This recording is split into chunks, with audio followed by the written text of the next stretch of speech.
Jack Roberto update. Yan ang event ngayon ni Jack for 8 Ilocos Sur Invitation Ride kasama mga kapwa rider na ng 4-wheel tech dyan sa Ilocos Sur.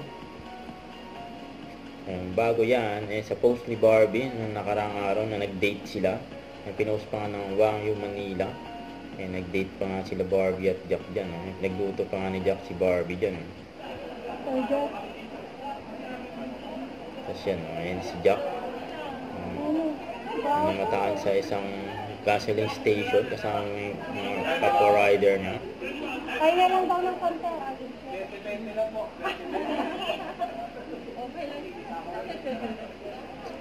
Hi, sir! Naka-full gear sila Ayan o. Yung mga motor. Mga rider. Kasama si Jack dyan. Kasama rin ni Jack. Sila Gab. Senador JB Ercito.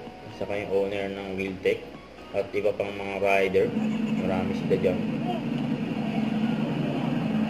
Then ready na sila. Pumarga.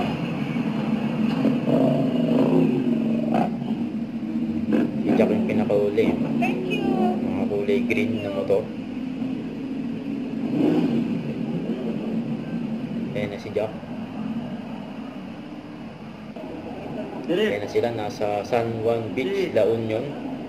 Ayan. Team Wheeltech. Bro.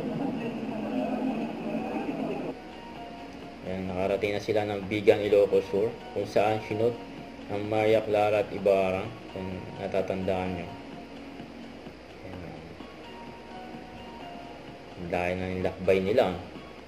Huwag kalimutan mag-subscribe, click ang notification bell para lang update po ang your reaction vlog. Bye guys, thank you for watching.